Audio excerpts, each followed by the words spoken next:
What's your take on Activision soon engine owning? I believe that they said that they've banned over 75,000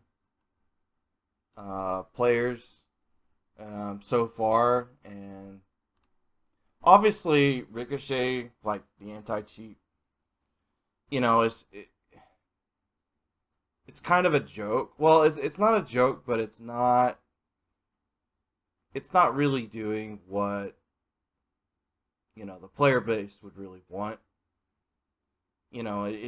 These people are still running cheats and getting away with it for the most part. That's why they're actually having to go after the actual company that's making them, or I guess the biggest one. That's just one of them. I definitely know that there's another big one that I've checked out myself just out of curiosity. It's like a artificial aiming .com or something like that. And I mean, they're blatant about it. They say that their cheats are open, like, you pay your little membership and you get in, it's undetectable, all that stuff. But anyways, as a community and as, a gamer, like, this cheating is something that we've all been dealing with for a really, really long time. And it's getting old, right? Like, we all hate it. Like, it's just, we're all so frustrated with it. And this is one of the reasons why that when people ask me, like, do you think that people like Z-Laner or Aiden or really anyone that plays, quote, professionally, I guess, or is a streamer, has any kind of, like, presence online that's gaming, you know, is it possible, or are they cheating? And the answer is, I mean, can you prove to me that they're not? Because there's a lot of money in all this stuff, right? I mean, there's whole companies that are obviously making tons and tons of money. And just think about the sheer number: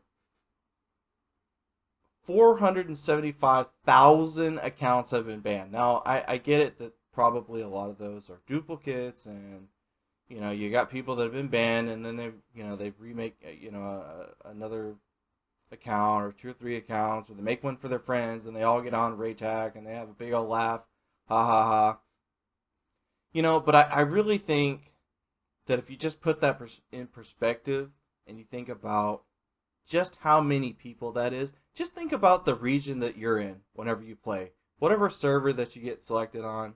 Uh, just take off a small portion of that, right? Let's say 25,000. Put 25,000 cheaters in your lobby, or at least accounts, like actual accounts in your lobby. I mean, the number is ridiculous.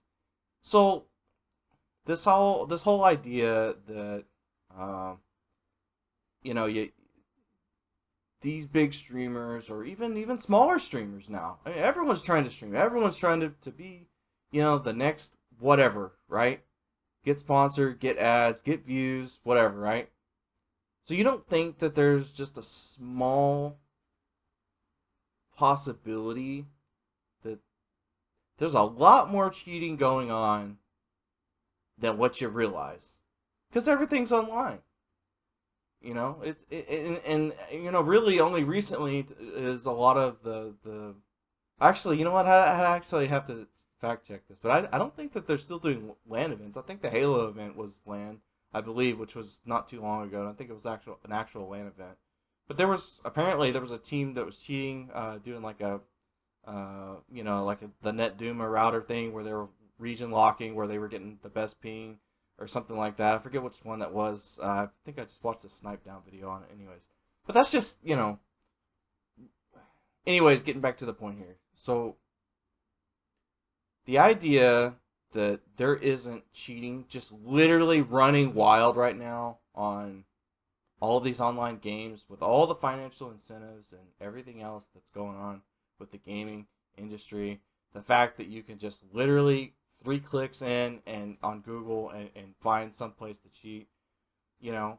Now, do I think a lot of the streamers are using like actual software, like detectable, like aimbot wall hack type of things? I don't know, man. That's a big risk, especially if you've already made it. my conclusion to that would be more likely just, like an adapter or,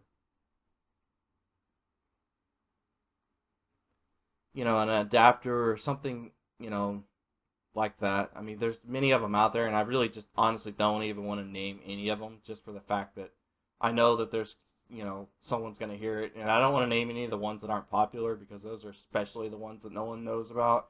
So I don't really want to name any of them, but they're all available online for fairly cheap. Pretty sure for like under $50 you could get something that's like, some sort of an advantage. And I've went over the definition of cheating on this channel many, many times, but it's basically anything that gets you an unfair advantage.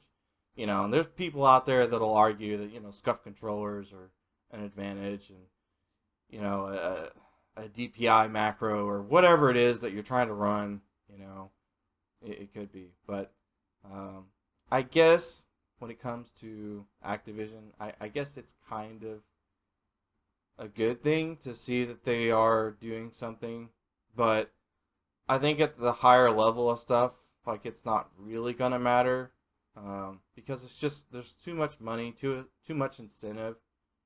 If it's not this company, it'll be another company that's doing it, and everyone will switch from that company to this one, and it's just basically like an online, free for all.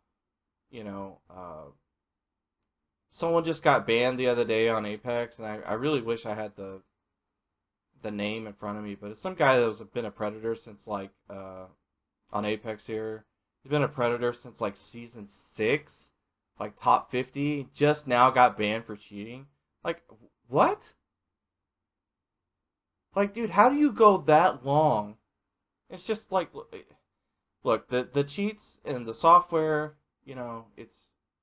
it's all really good stuff. We live in an advanced age, and it's just very hard for these companies to keep up with the hackers, and it's the whole, cat and mouse game that they play, right? They come out with good software that beats it, and then the company said, a couple months later, a month later, then they figure out something to get around that, and on and on and on it goes. But I don't know, like, at a fundamental level, I don't know. I'll just use Zlander because he's the one that gets accused the most, like on like Warzone, and all the cheating allegations that's going on with that. I don't know how much of an incentive there is to ban big name streamers, because the whole philosophy behind it is you're basically getting free advertising, and people that watch, those channels with these insane gameplays. I mean, you're watching people that are literally bots. I mean, they're just, their aim is meticulous. Their movement is just, they're double sliding everywhere, slide cancel, whatever version it is in Apex, or sorry, Call of Duty. And they're just doing everything so perfectly, and they're getting these big kills, and like, kids watch it, adults watch it. I mean, literally everyone's watching games now. I mean, everyone's involved in games. And they see that and they think, hey, I can do that. The reality is you can't. I mean, because otherwise everyone would be doing it. But and I guess in some ways, like, some people like really are trying to do it. But I posted a video a long time ago. I don't know if it was that long ago, but I was talking about, like, when Scump, Optic Scump on, I think he was talking about Vanguard. He was talking about, he's like, look, there is no pub stomping anymore. There is no 58-0. I think that was his direct quote. There is no 58-0 with skill-based matchmaking. It's like, look, you don't go up against, like, think of your skill, right? Whatever skill that you have, right? And then you put that in the same lobby. You're literally playing against yourself every single time you get into a gunfight with skill-based matchmaking.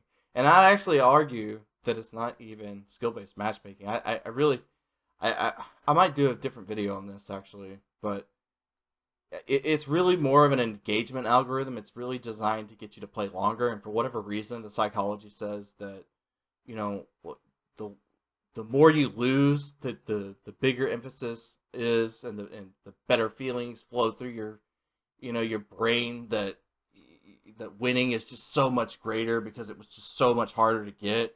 It's the casino logic, right? Like if you walk into a casino for the first time and you put your your $20 into the slot machine, you know what? Odds are you'll probably win like 50, $60 off of it, plus your whatever it is you got, whatever you put it into it, right? Now you stay there for 6 hours, and the odds of you winning and coming out on top just go exponentially down. It's literally the same philosophy in games. It's the same thing, and it's really led to just people literally trying to find any possible way to cheat, get on top. They want to stream, make money playing video games, right? Because it's the dream, right? So bringing it back to COD, it's nice that they're doing something. It is cool. I've every time I've tried to return back to Warzone, I just can't. I just can't. Like it's just so the low time to kill, and every player that you go against, it just seems like something sus about it. And they're anti-cheat now, supposedly only in like 1 or 2 regions or something like that. And there's all this information that's it just, I don't know. And overall, like the new Caldera map is not really that fun, anyways. So